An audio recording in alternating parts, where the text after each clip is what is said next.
This time on Character Creation Showdown, two opposing players race to build a better D&D 5e character based solely on the roll of the dice. These dice rolls will determine the foundation of their builds, but from there, it's all up to the players. After their builds are completed, they will be reviewed and scored to determine who is the ultimate character creator.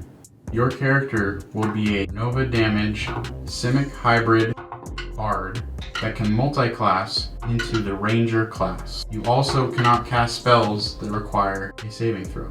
Wow. That's kind my. of wild, yeah. Oh my god. The player wins by gaining the most points through following the criteria for the specified role as closely as possible. To accurately measure if a character fits in the specified role, there are some guidelines to follow. For this specific role of burst or nova damage, they must have the ability to do the most damage in one round, as well as have the ability to completely set up and deal maximum nova damage as soon as possible. They will also be scored on how well their character's damage applies to all circumstances, such as damage against flying creatures or resistances. The player will receive 1 point for each category that they did better at than the other player. The player to have the most points after reviewing their build wins. Based on this criteria, you have the next 30 minutes to build a level 8 character.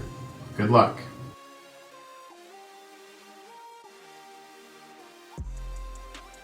My initial thought, immediately right off the bat, was to go Swords Bard and Gloomstalker. Gloomstalker is just the best in terms of Ranger Nova. I was trying to decide between Swords Bard and Whispers Bard because they both have, when you hit with an attack, you can spend Bardic Inspiration to do more damage. So I was just figuring out which one does more damage. That's what I was figuring out just now. The Swords Bard ends up winning because they have the dueling fighting style.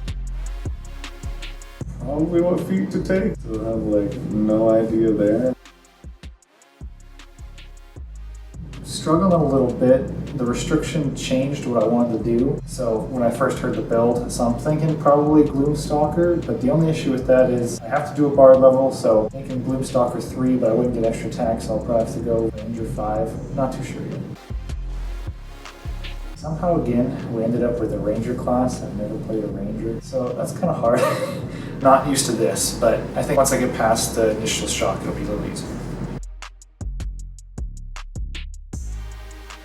Figured out the answer to the last question. What am I having the most trouble with? I decided I'm going to take Meta Magic Adept for Quicken spell, and then I'm going to take Summon Beast from Ranger. So I quicken summon a beast that can then fight at the end of my turn. But yeah, that's my fix to that.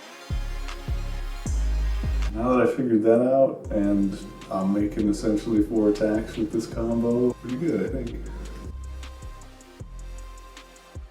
I think so far it's pretty much there. I haven't done math or anything like Jonathan is. I'm at Ranger 5, Bard 3, Psychology Whispers is 2d6 extra damage with Bardic Inspiration. Obviously getting Gloomstalker 3 attacks on the first turn with Ranger, and then bonus action 100 Mark was the plan.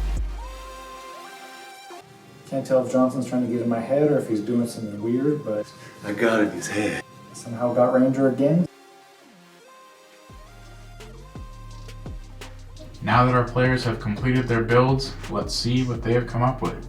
So for my class levels, I did 5 levels in Ranger and 3 levels in Bard. For my subclasses, I did College of Whispers Bard and Gloomstalker Ranger. So the things to increase my damage, first off from Gloomstalker, both of the features increase my damage there. Dread Ambusher gives me an extra attack and an additional d8 on that extra attack. And Umbral Stalker would make me invisible, which would give me advantage on all of my attacks. And also from Ranger, I got the dueling fighting style, which will add an additional +2 damage to all of my attacks. And then from Whispers Bard, I grabbed the Psychic Blades feature, which on the first attack we hit with, we can apply an extra 2d6 damage by using use of our Bardic Inspiration.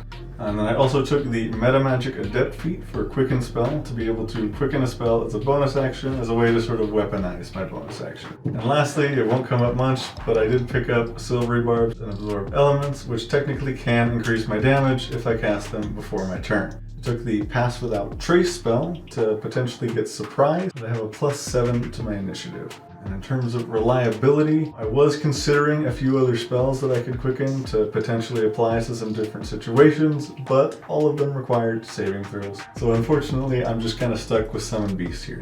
And so for the tactics here, how fast I can do this damage, I'm a Gloomstalker, so all of this damage has to be on the first turn. I would quicken Summon Beast as my bonus action, and I would make 3 attacks, applying Psychic Blades to the first one that hits, and applying the D8 from Dread Ambusher to the third attack. And then immediately after that, my Summon Beast would attack. Now let's see our next player's build.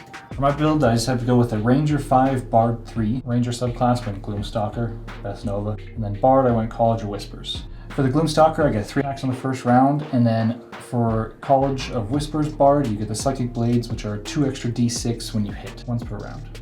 My ideal first round starts with me doing a bonus action Hunter's Mark, get an extra D6 per attack, and make sure to use the Psychic Blades on one of the attacks that hit. For my feat, took the Piercer feat to increase my dexterity by 1, and then also have a little bit of extra interaction with damage. That happens no matter what, so there's potential to get a surprise round, so I did take Pass Without Trace to get a +10 to stealth, in case it comes up and you can get a stealth round, which is extra damage. My extra reliability is I did take Magic Weapon as a bonus action. It would decrease my damage, but in case they are resistant to my damage, it is something to help me out.